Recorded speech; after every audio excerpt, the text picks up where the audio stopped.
el sujeto de este juicio es todo suceso.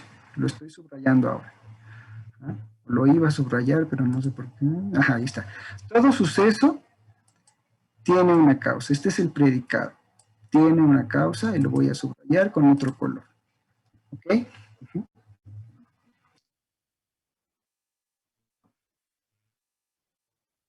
El predicado, tiene una causa. Para Descartes, para Spinoza, para Leibniz, está implícito en la noción de suceso. De la misma forma que todo cuerpo tiene extensión. Todo cuerpo es el sujeto, el juicio, tiene extensión, es el predicado. ¿Sale? ¿Cuál es la clave para entender esta relación? La clave para entender la relación analítica, o parte de la clave, es que yo no puedo concebir en mi mente, no puedo concebir un cuerpo en mi mente, el que sea, sin extensión. No puedo concebir un cuerpo en mi mente, una taza de café, aquí tengo una. No puedo concebir ningún cuerpo, así sea un grano de arena. No puedo concebir un cuerpo sin extensión. Entonces, estos autores, Descartes, Spinoza y Leibniz, comprenden, entienden, interpretan el principio de causalidad, lo vamos a llamar PC, todo suceso tiene una causa, como un juicio analítico, es decir, aquel en el cual el predicado está implícito en el concepto del sujeto. Es decir, que causa, o tener una causa, está implícito en la noción de suceso. Si ustedes leyeron con cuidado las secciones que les pedimos que leyeran, Hume dice, pues hasta ahora hemos interpretado, hemos entendido el principio de causalidad que dice todo suceso tiene una causa, como una verdad intuitiva, demostrativa, una verdad, pues, a priori. Pero con el modelo de conocimiento que yo estoy trabajando ahora, pues vamos a examinar si eso es correcto, si eso es cierto. Lo que hace Hume es pensar que en su época, por eso les pedí que leyeran a Locke y que la lectura con mucho cuidado de Locke. Locke plantea que hay por lo menos 3 especies de conocimiento: intuitivo, demostrativo y probable. Intuitivo, demostrativo y probable. Un conocimiento intuitivo es, por ejemplo, vimos el semestre pasado, lo blanco es blanco. Lo blanco no es negro. Lo negro es negro. Lo negro no es blanco. ¿Qué encontramos aquí? ¿Es un principio intuitivo o es una verdad intuitiva que lo blanco es blanco porque nos habla de una identidad? Una identidad que no necesitamos examinar más. Una identidad que no necesitamos demostrar. Lo blanco no es negro, es una negación, una diferencia, que no necesitamos demostrar. Es intuitivo que lo blanco no es negro. No necesito un argumento para eso. Que lo negro es otra vez una identidad, o que lo negro no es blanco es otra vez una diferencia intuitiva, es decir, autoevidente. Otro ejemplo que ofrece Locke es: el todo es mayor que la parte. Este principio, si no recuerdo mal, es un principio de proporción, de proporcionalidad. El todo es mayor que la parte. Es también un principio intuitivo para Locke, porque no requiere de una prueba. ¿Sí? Si consigo un círculo y le quito una parte de ese círculo, lo parto en 4 partes y le quito una, me doy cuenta de que la parte es menor que el todo, o bien que el todo que la parte. Es una verdad clara y distinta, no necesita ser probada, es una verdad autoevidente. La pregunta de Hume es si el principio de causalidad que dice todo suceso tiene una causa es de este tipo. Eso es un principio intuitivo. Todo suceso tiene una causa. Es un principio intuitivo. Es decir, es un principio de acuerdo con el cual simplemente al ver los componentes del juicio, los componentes semánticos, el significado de los conceptos, puedo decir que es intuitivo, un principio que no requiere una prueba. La respuesta es no. La respuesta es no. ¿Por qué no, Hume? Y la respuesta de Hume es, pues porque no expresa una identidad plena y perfecta, como lo blanco es blanco, ni expresa una diferencia autoevidente como lo blanco no es negro. Hay algo más. Entre sujeto y predicado hay algo más. No es una relación de identidad autoevidente, ni tampoco es una relación de diferencia autoevidente. Todo suceso tiene una causa, está expresando algo distinto. Ni tampoco es como el todo es mayor que la parte. No es un principio que una vez concebido el todo, me puedo dar cuenta automáticamente o evidentemente, de manera autoevidente, que una parte de ese todo es menor y que el todo es mayor que una de sus partes. El principio de causalidad, que estoy abreviando así, como PC, no es un principio intuitivo, no es un principio intuitivo. El otro ejemplo, si ustedes recuerdan, el otro ejemplo que da Locke de un conocimiento intuitivo es el cogito ergo sum, nada más y nada menos. Claro, pues es que el cogito es el molde de la certeza, ¿no? Pienso, entonces existo. Claro, si algo piensa, necesariamente existe, ¿no? Si algo tiene una actividad cogitativa, o la actividad que quiera, necesariamente existe. Está en la esfera de lo existente. Es intuitivo, no necesita una prueba, no necesita una demostración, no necesita argumentar, ¿no? No puede ser pensada de otro modo. Si yo digo, pienso pero no existo, me contradigo, ¿no? En la medida en la que expreso, hablo, digo, pienso, hay algo que para Descartes es la cosa pensante, ¿no? Que existe necesariamente. ¿Ok? Entonces, la pregunta de Hume es, ¿el principio de causalidad es de este estilo?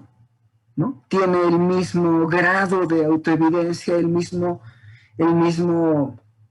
nivel de intuitividad que esto que acabo de escribir aquí? La respuesta es no, para nada. ¿Por qué? Bueno, la relación entre todo suceso tiene una causa y pienso, entonces existo, es que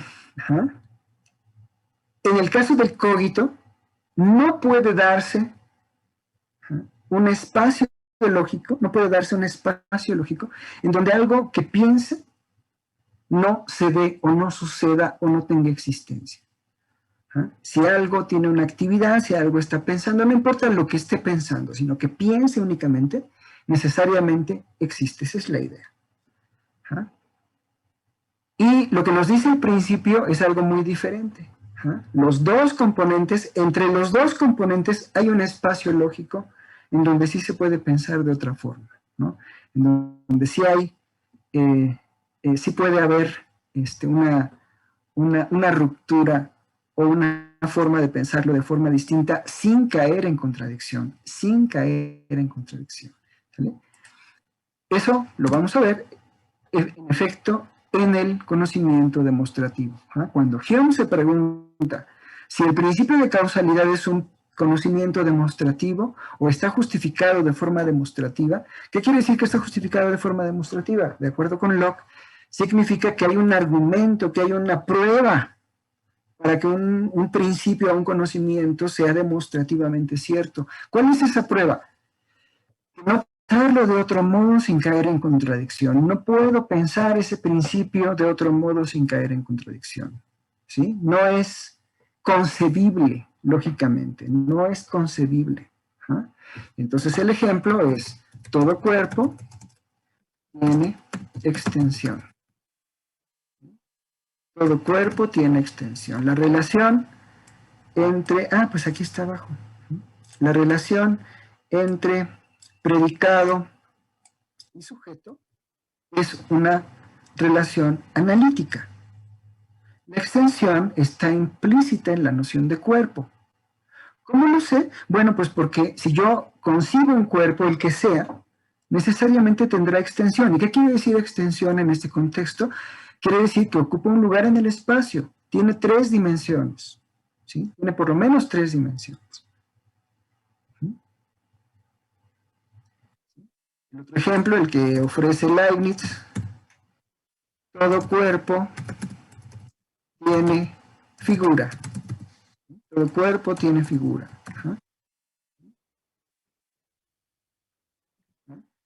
Todo cuerpo es el sujeto, lo voy a poner con amarillo, y tiene figura, lo voy a poner con rojo. ¿Okay?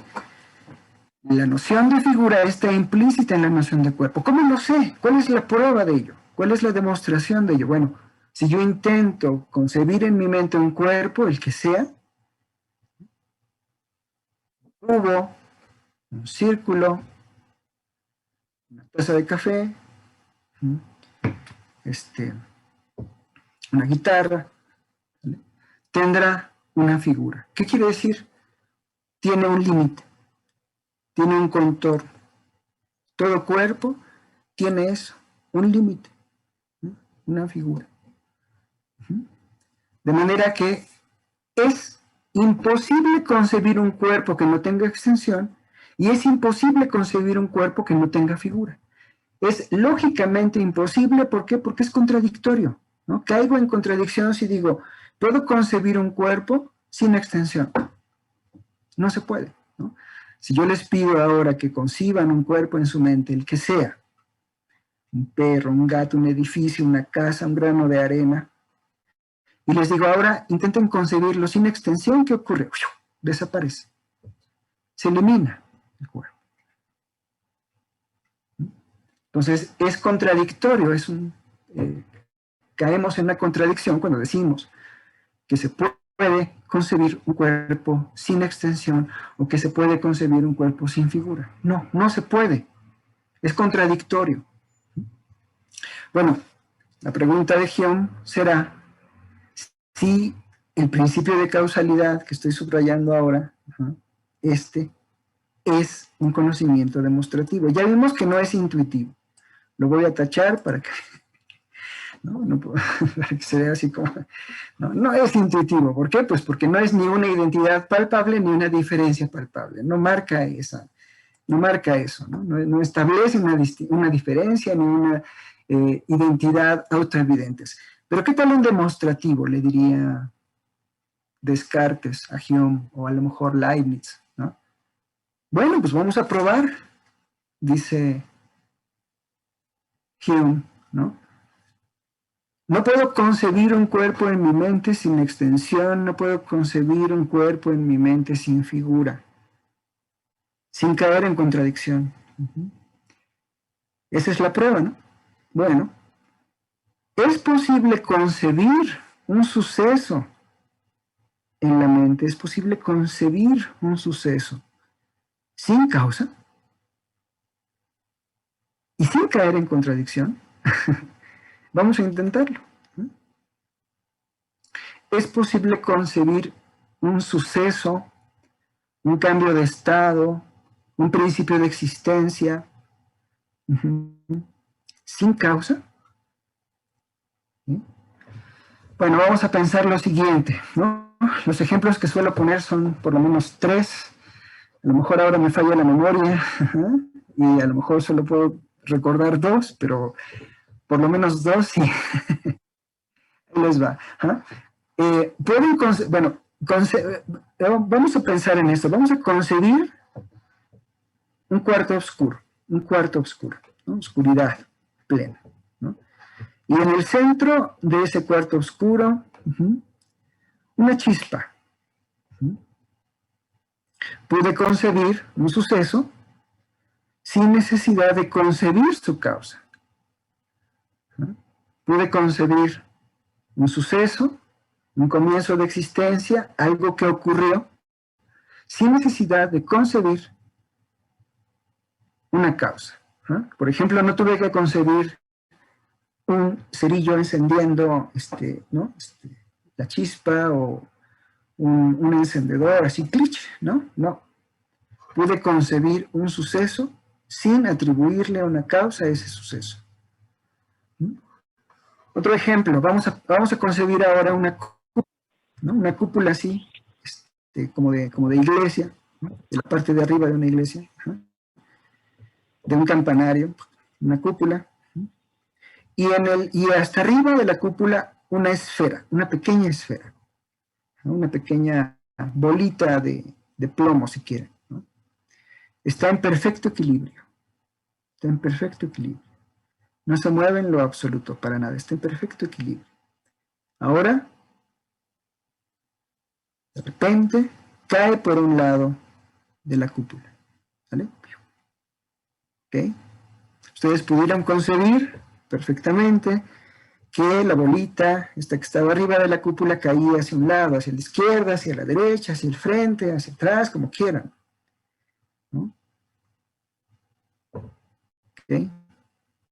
No tuvieron que concebir en lo absoluto la causa de que la bolita cayera. No tuvieron que concebir nada más que el suceso. ¿Sí? La bolita cayendo por uno de los lados de esta cúpula. ¿Okay?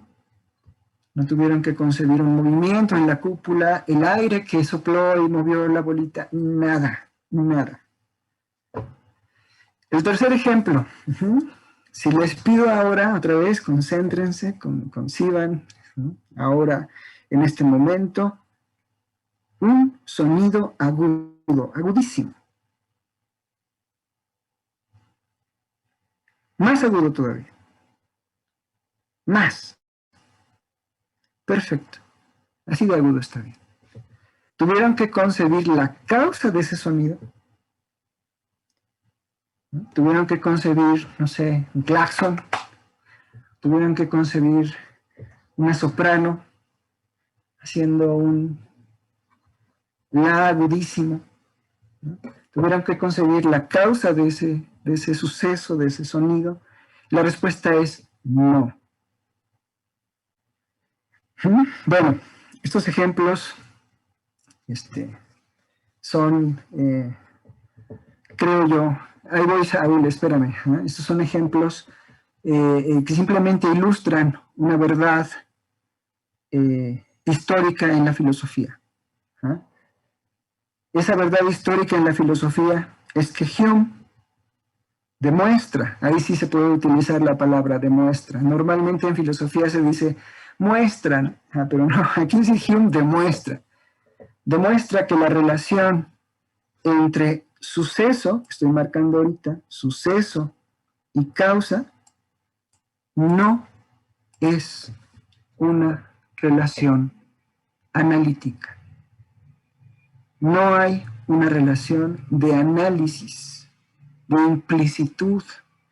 Entre todo suceso tiene una causa, entre todo suceso, perdón, sujeto y predicado tiene una causa. No es una relación analítica.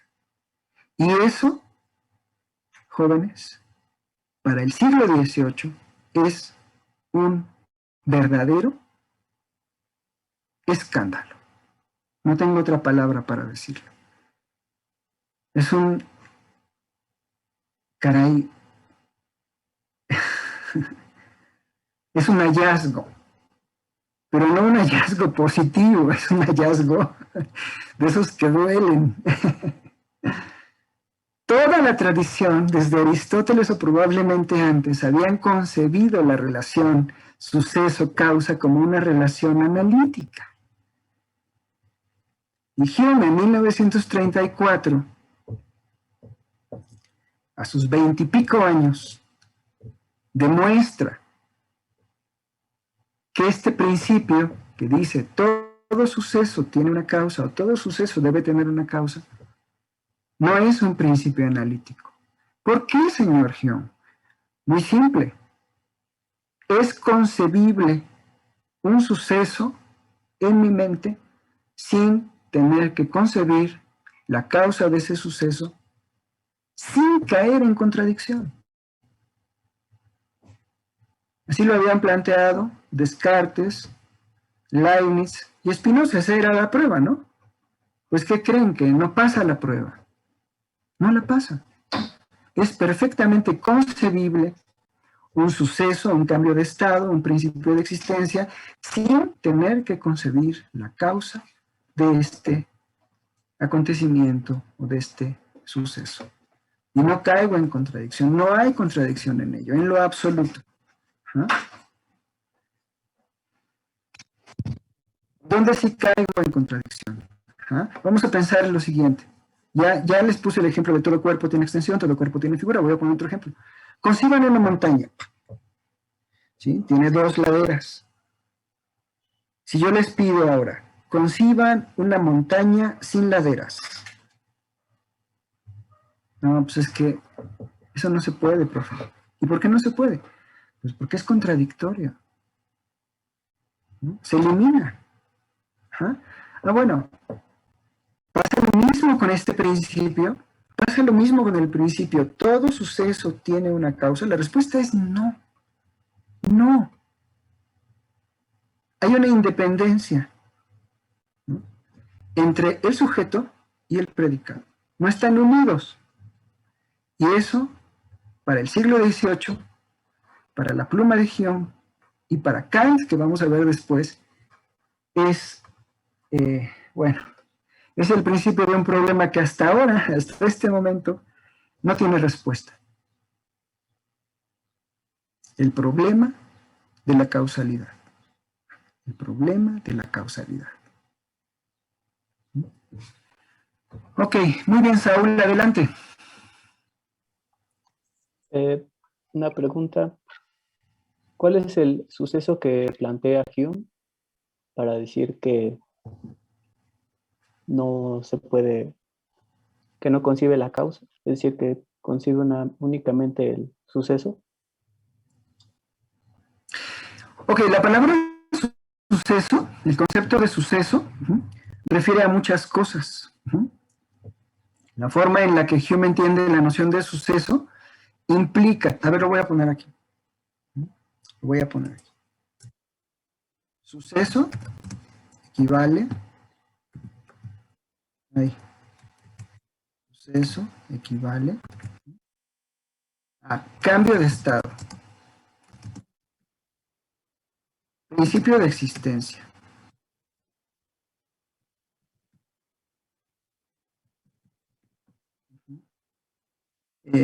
Principio de existencia, cambio de estado, ocurrencia.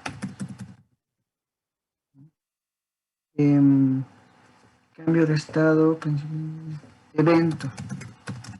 Evento.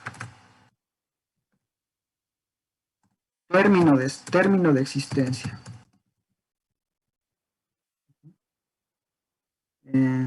Fenómeno. ¿Ok? Sí, a eso se refiere Hume en general cuando utiliza el concepto de suceso. Algo, bueno, vamos a plantearlo de esta forma. Vamos a plantearlo. Algo que ocurre en el espacio y el tiempo. Algo que se da en el espacio y el tiempo. ¿No? Tiene una espacialidad y una temporalidad, un principio y un fin. ¿De acuerdo? Eso es a lo que se refiere Hume cuando habla de suceso. La pregunta de Hume es, cuando yo concibo un suceso en mi mente, el que sea, un cambio de estado, un principio de existencia. Vamos a concebirlo, vamos a concebir esto, ¿no? A lo mejor un poco va por ahí lo que pregunta Saúl. Puedo concebir en mi mente un trozo de hielo. No tiene que ser un cubo, puede ser un trozo de hielo amorfo. Puedo concebir que este trozo de hielo empiece a derretirse, se haga agua, se evapore. Tuve que concebir calor para eso.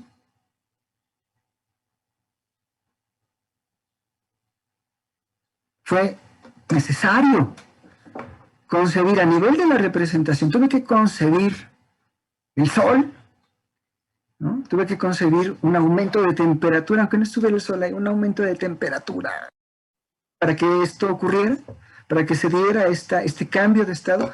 La respuesta es no. No, absolutamente no. Y bueno, a grandes rasgos, estos son solo los ejemplos, las ilustraciones. La consecuencia poderosísima para la historia de la filosofía, para la historia de la epistemología, para la ciencia, de esta reflexión de Hume, es que la relación entre suceso y causa, las nociones suceso y causa, no están relacionadas analíticamente. ¿Cuál es la prueba de ello? Pues que puedo pensar una sin la otra, ¿no? Puedo pensar un suceso sin la necesidad de pensar en la causa de ese suceso, sin caer en contradicción, sin caer en contradicción. ¿Ok? Sí, adelante, Saúl. Su forma de pensar así se debía a que no, digamos, las investigaciones hasta ese momento todavía no contemplaban ese tipo de cosas como micropartículas y transferencia de calor y esas cosas. Sí, probablemente tengan que ver con algo como el estado de la tecnología y el estado de la ciencia. Lo cierto es que aún ahora, incluso ahora más bien, podemos darnos cuenta de que lo que dice Hume en el siglo XVIII es correcto respecto de ciertas esferas o ciertos ámbitos de la naturaleza. Lo que se pensaba en ese momento con Newton, ¿no? Es que en todas las regiones del tiempo y el espacio operaban las leyes que Newton nos había planteado, ¿no? Las tres leyes de la física y la ley de la gravitación universal. Y lo que muestran las investigaciones actuales, ¿no? Es que hay por lo menos ámbitos específicos en donde pueden ocurrir en efecto sucesos sin causa. Eso no lo podría saber Hume, ¿no?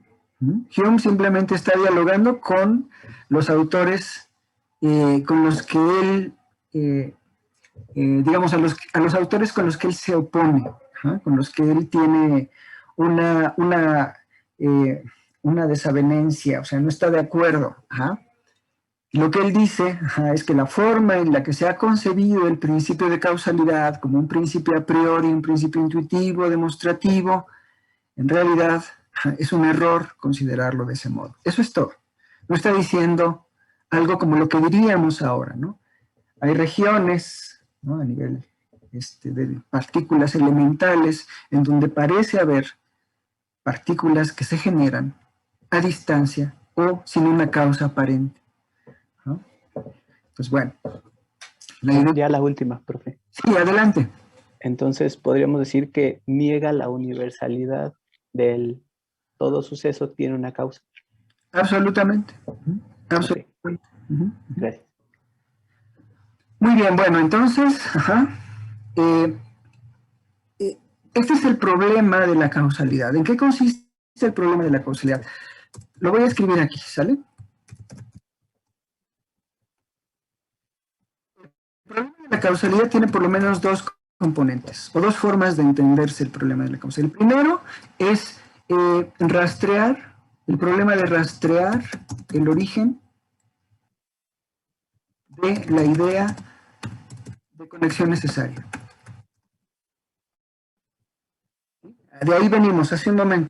La idea de conexión necesaria no tiene un origen empírico, pues vamos a ver si tiene un origen a priori, ¿no? ¿Y de dónde podría tener la idea de conexión necesaria un origen a priori? Pues de un principio a priori de la razón. El principio que dice todo suceso tiene una causa. Entonces, eso nos lleva a la segunda forma de entender el problema de la causalidad. El problema de justificar un principio a priori del razonamiento causal. ¿Sí? El PC, es decir, el principio de causalidad que acabo de poner aquí, todo suceso tiene una causa, es la base, es el fundamento, es el principio en términos normativos, la condición de posibilidad para inferir causalmente. Toda inferencia causal tiene como apoyo este principio. Todo suceso tiene una causa. Cuando yo al ver por la ventana el humo en la montaña e infiero que hay fuego en la montaña, implícitamente estoy subsumiéndome a este principio. Todo suceso tiene una causa, ¿no? Todo suceso, humo, tiene una causa, el fuego, ¿vale? Entonces este principio parece ser un principio que valida o que legitima todas las inferencias causales particulares. Lo que está diciendo Hume, vamos a verlo con más detalle un poco más adelante, lo que está diciendo Hume es, si este principio no tiene justificación racional, no es ni intuitivo, ni demostrativo, ni probable, como veremos enseguida, entonces ninguna inferencia causal tiene justificación racional. En relación a lo que acaba de preguntarme Saúl, el razonamiento causal no puede alcanzar universalidad. No puede alcanzar universalidad. ¿Por qué? Bueno, pues porque si no hay un principio a priori, un principio de la razón, un principio normativo que le dé validez, como el PC que estoy escribiendo aquí, el principio de causalidad que dice todo suceso tiene una causa, entonces todas nuestras inferencias causales, ¿sí?, son locales, ¿sí?, son dependientes de la experiencia, son acotadas a cierto tipo de experiencias. No puede hablarse de universalidad, ¿sí?, no puede hablarse de una universalidad como si se podía en el modelo racionalista de conocimiento, ¿no? En Descartes, en Spinoza y en Leibniz, lo que daba la posibilidad de que hubiera un conocimiento universal es que había principios a priori o principios innatos que justificaban nuestras inferencias. Y Hume lo que está haciendo aquí es mostrar que eso no existe. No hay una normatividad a priori para el conocimiento. Y aquí, bueno, hasta aquí a lo mejor ustedes dicen, caray, pues Hume es un escéptico hecho y derecho, ¿no? Está pues dándole, en términos boxísticos, está dándole un gancho al hígado, así, ¿no?, a toda la tradición, y toda la tradición se hace así, dice, ay, caray, ¿no? Está diciendo, caray, es un golpe durísimo, es un golpe durísimo a una tradición pensado que las condiciones de universalidad, como preguntó Saúl hace un momento, que las condiciones de universalidad estaban en la experiencia, o que eran metafísicas, que estaban allá afuera, en el mundo mismo, ¿no? Ay, caray, o sea, eso es algo que Kant va a decir, tiene toda la razón, Hume, tiene toda la razón, Hume. ¿Sí? Si abandonamos esa visión metafísica, ¿sí?, nos quedamos únicamente con la probabilidad, es decir, con la conjunción constante, la invariabilidad de la experiencia hasta ahora, pero no podemos garantizar la universalidad del conocimiento. No se puede, tiene toda la razón, ¿sí?, como veremos en un par de clases, yo creo. Bueno, entonces, en relación a lo que me preguntó Saúl, en efecto, esta crítica se dirige hacia el corazón de una tradición como el racionalismo, que ubicaba en las condiciones metafísicas, condiciones de universalidad y de necesidad para el conocimiento. ¿Ah? ¿Vale? Bueno. Bien. Entonces, seguimos examinando el principio de causalidad.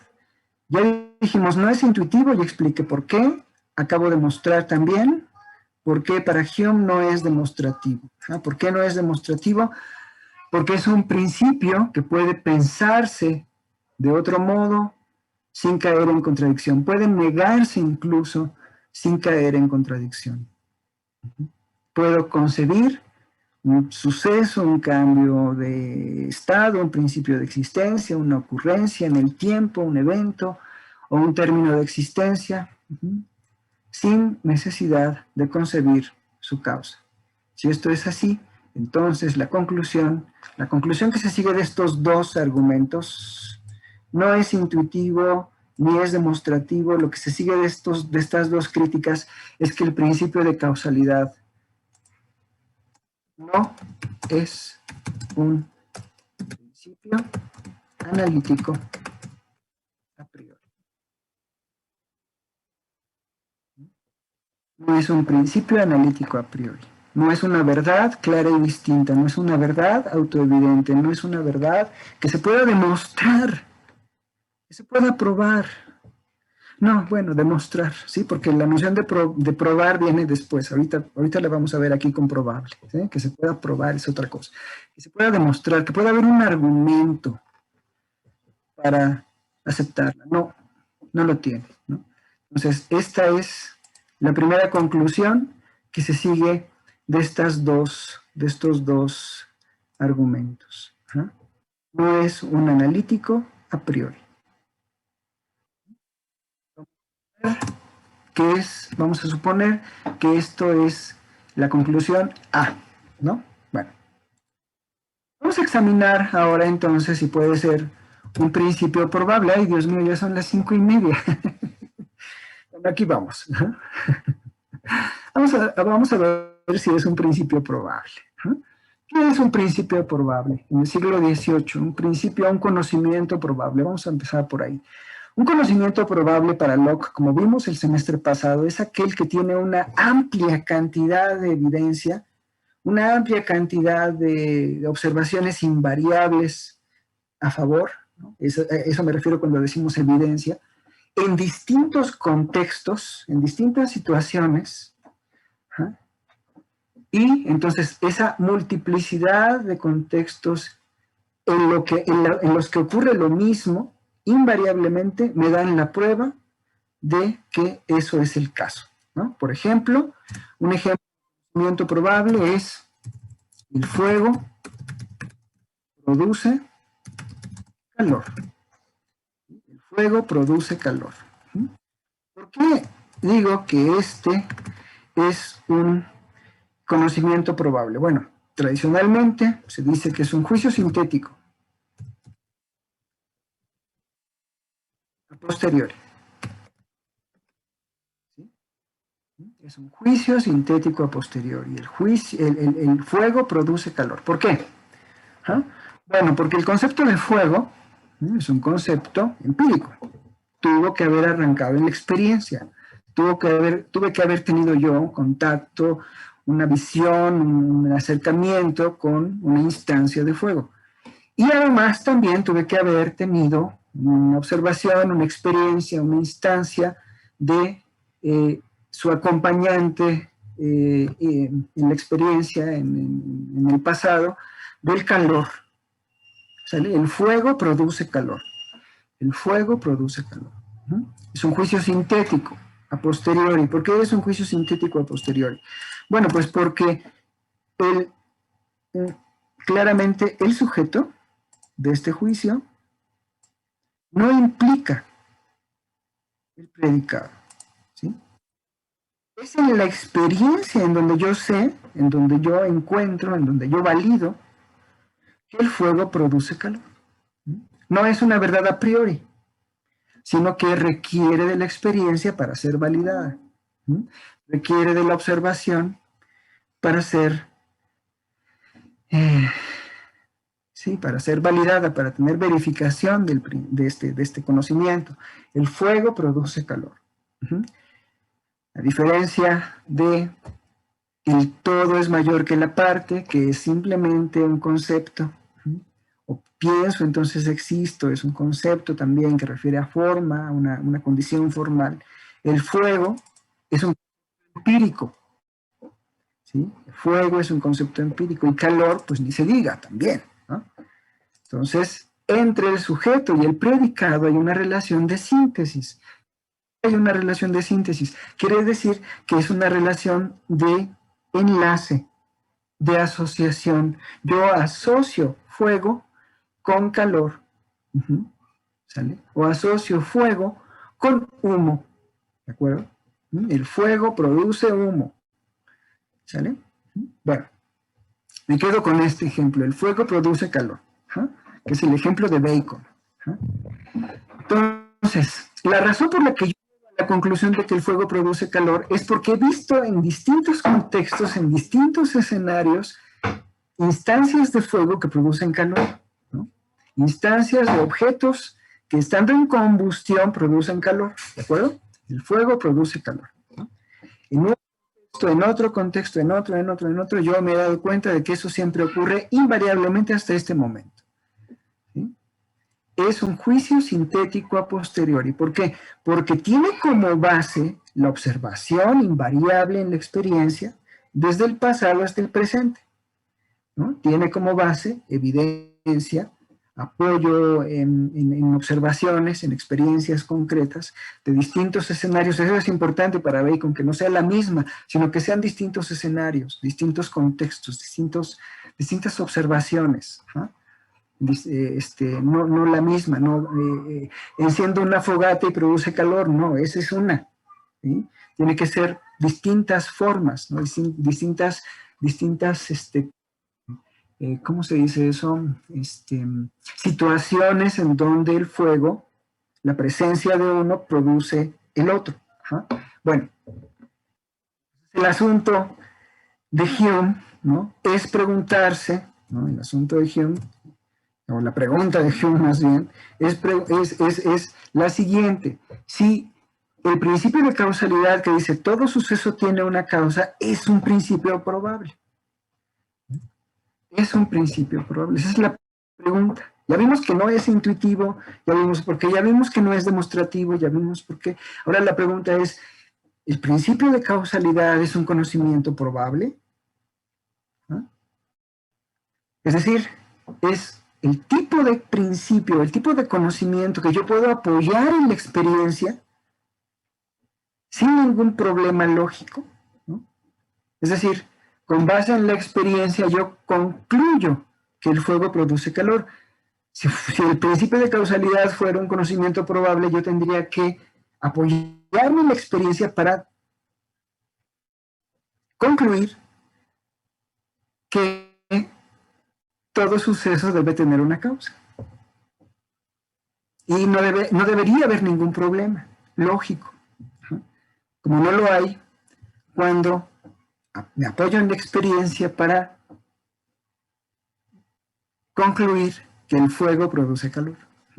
Bueno, aquí voy.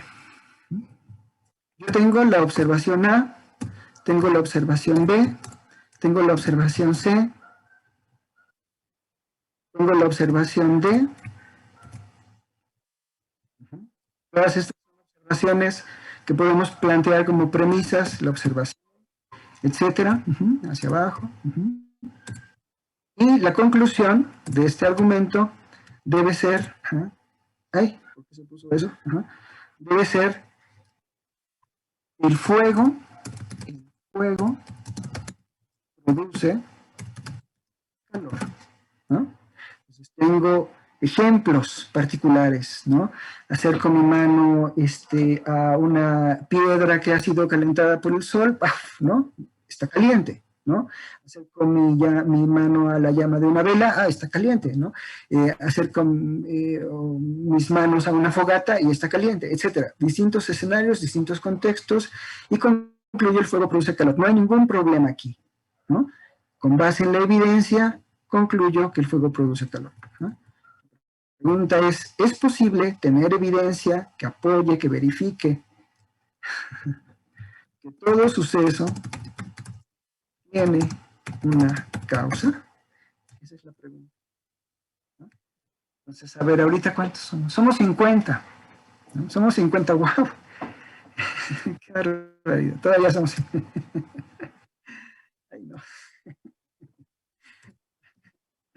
Este es el PC, ¿no? Okay. Todo suceso tiene una causa. Somos 50 y les pido a cada uno, ¿no?, que ofrezca una evidencia, ¿no?, que ofrezca una observación en el pasado de que todo suceso tiene una causa, ¿no? Un ejemplo, ¿no? Una manera de premisas, ¿no? Una premisa para concluir en mi argumento, que es un argumento inductivo, claro, ¿no?, que todo suceso tiene una causa, ¿no? Entonces alguien dice, bueno, pues cada vez que yo dejo caer un objeto, cae, ¿no? Suelto un objeto y no tiene sostén, se cae, pues ahí está, ¿no?, la prueba de que todo eso tiene una causa, ¿no? Otro dice, bueno, pues cada vez que hay un objeto que golpea a uno más frágil, lo rompe, y así, ¿no? Entonces les pido a todos que me pongan una premisa ahí en el chat, ¿no? Y yo las pongo aquí, 50 premisas, wow. Por lo tanto, todo suceso tiene una causa, wow. Bravo. Lo hemos conseguido. Tenemos evidencia de la cual inferimos, concluimos que todo suceso tiene una causa, ¿no? Bueno, Hume, como dije la clase pasada, y suelo decir en esta clase, estaría muy divertido con esto, ¿no? Estaría, pues, dicen que Hume tenía un carácter irónico, lacerante, ¿no? Era, pues algunos amigos hasta pensaban que era ofensivo. Yo creo que Hume estaría con una sonrisa en el rostro, diciendo, pues no, diría lo siguiente, ¿no? Algunos de ustedes ya recuerdan cuál es el argumento aquí. En cada una de las premisas que yo ofrezco a favor de que todo suceso tiene una causa, asumo que todo suceso tiene una causa. En cada una de las evidencias que yo pudiera dar a favor de que todo suceso tiene una causa, estoy aceptando de antemano que todo suceso tiene una causa. Y eso se conoce como una falta lógica llamada petición de principio. Estoy asumiendo aquello que quiero demostrar. No lo estoy demostrando, no lo estoy probando. En este caso sería probar. No lo estoy probando, lo estoy asumiendo desde el principio. Cualesquiera evidencias que demos a favor del principio de causalidad, todo suceso tiene una causa. Lo implicará, lo tomará, lo asumirá como verdadero. Y eso no se llama probar, eso se llama cometer la falacia de petición de principio.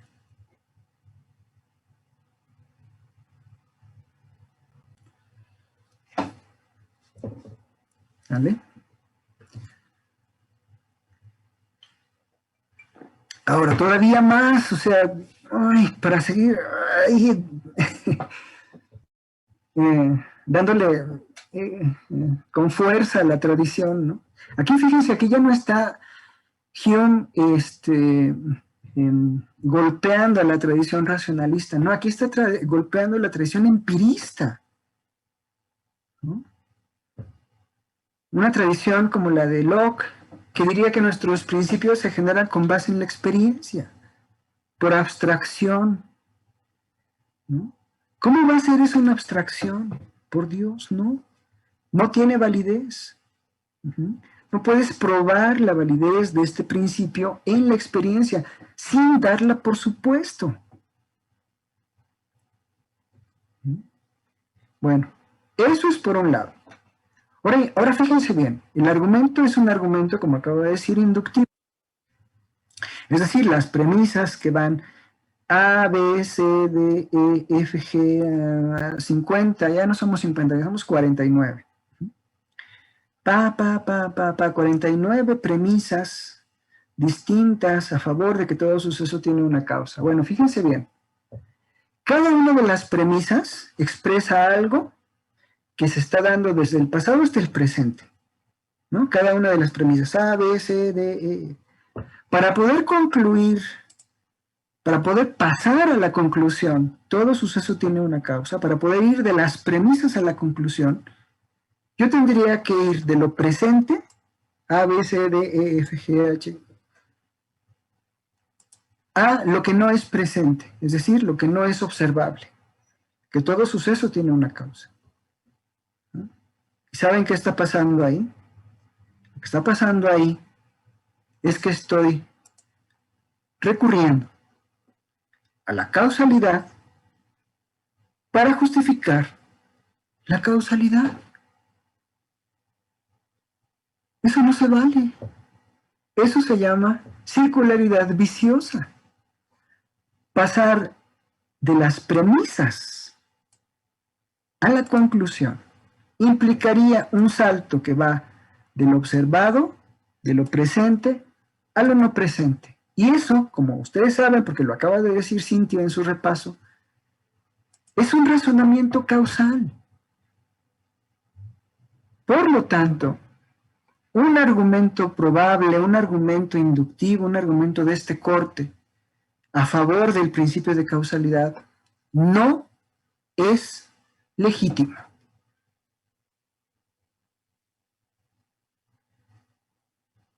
Ya sea desde la confección misma del argumento, buscar las evidencias, hasta una vez reunidas, el paso de las premisas a la conclusión es inválido.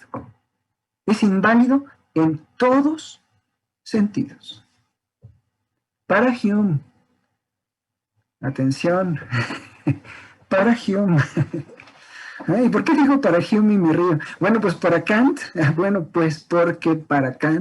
porque para Kant esta es precisamente la prueba para él, claro, de que el principio de causalidad es un sintético a priori.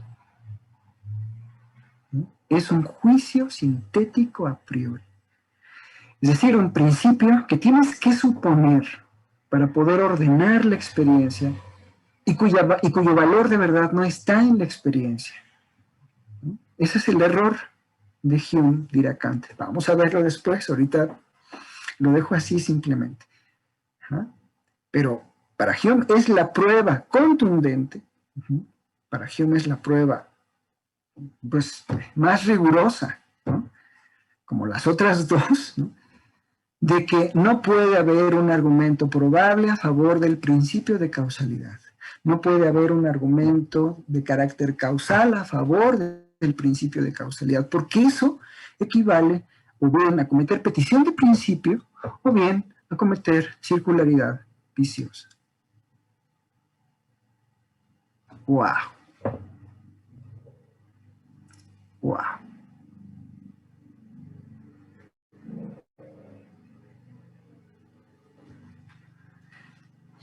Entonces, lo que tenemos es el examen de Hume, el análisis de Hume, nos muestra que el principio de causalidad, todo suceso tiene una causa o debe tener una causa. Acuérdense que mencioné el semestre pasado, en la clase pasada, el principio dice todo suceso tiene una causa, pero este principio debe ser entendido de manera normativa, no como una descripción, ¿no? Como la descripción que podríamos decir, a los niños les gustan las manzanas. No, esa es una descripción, no tiene un carácter normativo. Entonces hay que leer este principio como un principio normativo. ¿Cómo debería leerse entonces? Todo suceso tiene una causa entendido de forma normativa, es todo suceso debe tener una causa. Debe tener una causa. No puede haber excepción, ¿no? Lo que está mostrando Hume es que la relación entre predicado y sujeto de este juicio, de este principio, no es una relación analítica, ya lo vimos, no es un principio analítico a priori, y al cuestionar que es un argumento, que no hay un argumento probable, o que no es un conocimiento probable, lo voy a tachar así, ¿no? No es intuitivo, no es demostrativo, se sigue que no es un principio analítico a priori, de la conclusión de que no es un conocimiento probable, se sigue que no es un principio sintético a posteriori.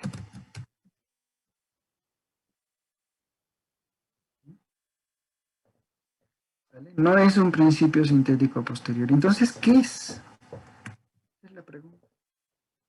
¿Qué es? Bueno, se los voy a adelantar, nos quedan 7 minutos. Nos quedan 7 minutos. Quisiera seguir avanzando un poco en el argumento, ahora que conecta con la inducción. Se los voy a adelantar ahora, ¿no? ¿Qué es lo que es para Hume? Bueno, el principio de causalidad sí es un principio, ¿no? Sí tiene un poder normativo, sí. Es un principio que podríamos llamar sintético, claro, porque no está contenido el predicado en el sujeto, eso ya lo demostró con toda claridad. Pero no es a posteriori, ¿no? No es analítico, ya dijimos por qué. No es sintético a posteriori, ya dijimos por qué. Pero sí es sintético en un sentido, ¿no? Es un principio natural, es un principio inmediato, es un principio natural, es un principio, es una tendencia, es una propensión, es una inclinación natural, ¿sale? Llegamos a pensar de ese modo, llegamos a pensar normativamente de ese modo. Si lo pensamos como un juicio, es un juicio sintético, pero no es a posteriori porque no se valida en la experiencia, ni se origina en ella directamente, sino que siguiendo el lenguaje de la fisiología, de la biología, podríamos decir que el poder normativo que tiene este principio es a fortiori, es decir, es un principio sintético que se manifiesta con fuerza en nuestra acción, en nuestra vida cotidiana, en el conocimiento, pero que no puede ser demostrado racionalmente. No puede ser demostrado racionalmente. ¿Qué quiere decir que no puede ser demostrado racionalmente? Quiere decir que no hay un argumento para él. No puede validarse, ni a través de un argumento racional, ni a través de la experiencia. Entonces, para Hume, el poder normativo que tiene este principio, que sí tenemos, ¿sí?, es un poder normativo natural, es decir, inconsciente, automático, irreflexivo, vital, es decir, lo requerimos, lo necesitamos para la vida y para el conocimiento. ¿Lo podemos probar? No. No lo podemos probar. ¿Cuál es la conclusión que se sigue de esto? Bueno, la conclusión que se sigue de esto, importantísima, es que en el conocimiento científico no operan únicamente, no operan exclusivamente principios racionales, ¿no? Hay también principios naturales, ¿no? Principios que no son lógicos, que no son demostrables lógicamente. Son principios naturales, tendencias, inclinaciones, propensiones, etc. Eso es algo realmente muy importante. Probablemente no sea del todo novedoso. Alguna vez en su clase de historia de la filosofía, cuando vean a Hume y el contexto histórico, verán que ya hay antecedentes de algo así, pero la forma en la que lo está planteando Hume, eso es lo que es poderoso, ¿no? Lo que es interesante, ¿no? Entonces, ya se había hablado, ¿no?, de que en el conocimiento operan pasiones, emociones, ¿no? Pero Hume lo está planteando de una forma que, bueno, ¿no?, bárbara, ¿no?, de una forma, pues, contundente, ¿no? Dice no, no y luego sí. ¿Sí? No es un principio analítico, no es un principio sintético, y viene la propuesta. El problema para Hume, como ya he dicho en otras clases, como diré ahora, es que tanto la lectura de Kant como las lecturas posteriores hasta entrado el siglo XX fueron de que Hume era un escéptico. Fueron las lecturas del no, y no vieron el sí, ¿no? En donde sí estaba la respuesta, en donde sí estaba la propuesta positiva, ¿sí? Como lo hace Stroud, siguiendo a su profesor, Norman Kemp Smith. Bueno, muy bien. Me quedan 3 minutos, 2 minutos ahora. 2 minutos. Bueno, lo voy a reservar solo para las preguntas. Voy a reservar esos 2 minutos para las preguntas. ¿Tienen preguntas, jóvenes? ¿No?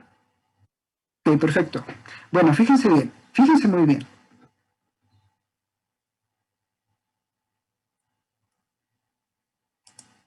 Una vez que Hume muestra, permíteme, Saúl, una vez que Hume muestra que la idea de conexión necesaria no tiene un origen a priori, es decir, no hay la posibilidad de deducir la idea de conexión necesaria de un principio a priori de la razón como es el principio de causalidad. No hay manera en que pueda decirse que la idea de conexión necesaria está implícita en este principio, si este principio no tiene justificación racional, no es ni un conocimiento intuitivo, ni un conocimiento demostrativo, ni un conocimiento probable. La conexión necesaria tiene que haber arrancado en la experiencia. Eso regresa a Hume a la experiencia, como seguramente ustedes vieron en la lectura. Hume dice, bueno, vamos a volver otra vez al examen directo. El examen indirecto no nos llevó a nada. Señor Spinoza, señor Leibniz, señor Descartes, no, eso no nos llevó a nada, al contrario, nos llevó a mostrar que el principio de causalidad es una opinión surgida de la experiencia, dice él, ¿no? Vamos a conducir otra vez la investigación hacia la experiencia. Fíjense bien. Hume argumenta, y esto es lo que vamos a ver iniciando la próxima clase. Hume argumenta que si la experiencia fuera la idea de conexión necesaria, si la experiencia fuera el origen de la idea de conexión necesaria, entonces tendría que probarse que la experiencia es invariable para poder tener certeza de que la idea de conexión necesaria, ¿no?, arranca con la experiencia. Habría que poder probar que la conjunción constante no es nada más constante, sino que además también la conjunción constante es, y se puede garantizar, se puede probar, demostrar que es invariable, que no puede cambiar, que no es nada más constante, sino que también es plena y perfecta, del pasado al presente, del pasado al futuro. A eso Hume lo va a llamar el principio de uniformidad de la naturaleza. Si fuera posible demostrar el principio de uniformidad de la naturaleza, entonces la idea de conexión necesaria arranca en la experiencia. Esa es la conexión entre el problema de la causalidad y el problema de la inducción. ¿En qué consiste el problema de la inducción? Con eso termino la clase de hoy. El problema de la inducción consiste en que no es posible demostrar, como veremos en la siguiente clase, no es posible demostrar a través de ningún argumento que el curso de la naturaleza es invariable. No es posible, lógicamente, argumentar eso.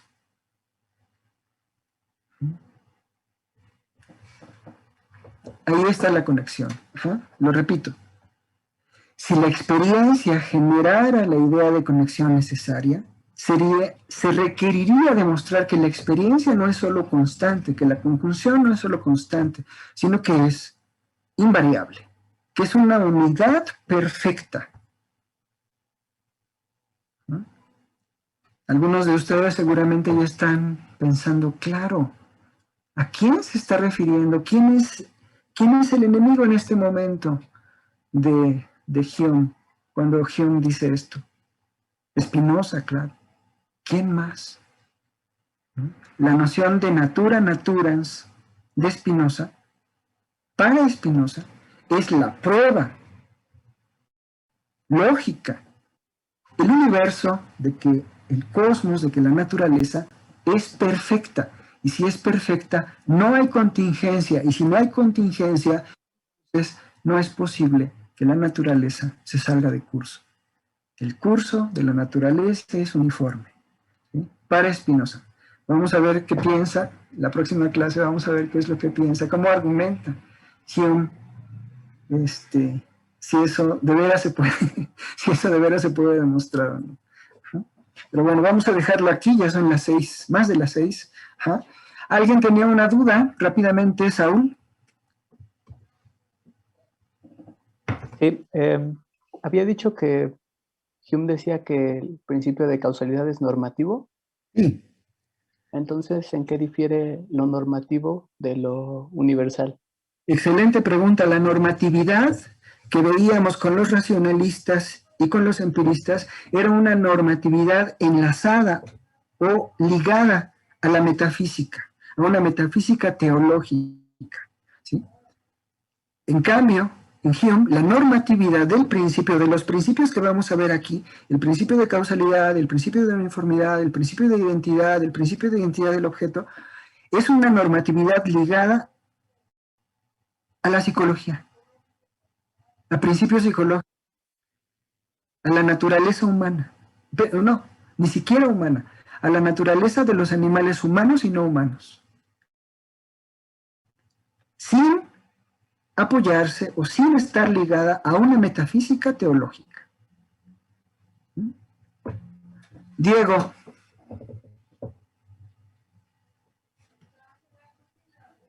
Sí, buenas, profe, perdón. No es mi pregunta sobre la clase, es sobre un consejo de la facultad. Lo que pasa es de que me inscribí en una clase de historia de la filosofía y la profesora no ha puesto ni siquiera una bienvenida, ni siquiera me ha mandado presentaciones del curso. El chat de Classroom está vacío. Es la profesora María Rosa Palazón Moyarreal y no sé qué hacer. Tal vez cambiarme de grupo, ¿qué supones? Ok, bueno, ahorita vemos ese caso.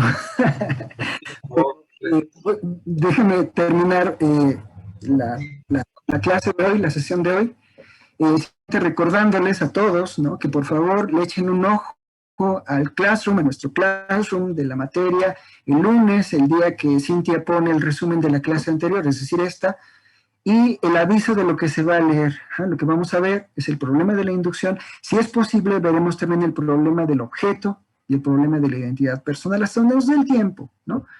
Pero, por favor, hagan las lecturas, revisen el Classroom, revisen el tablón, hagan las lecturas, ¿ok? ¿Sí? Por lo pronto, lo que queda para la siguiente clase es leer la sección 15 de la tercera parte del libro primero del tratado, ¿ok?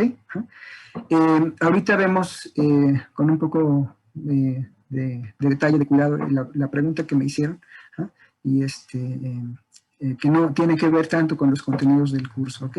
Me despido de ustedes, nos vemos la próxima sesión, si tienen preguntas sobre lo que acabo de exponer, arrancamos de inmediato con ellas, y continuamos, ¿ok? Bueno.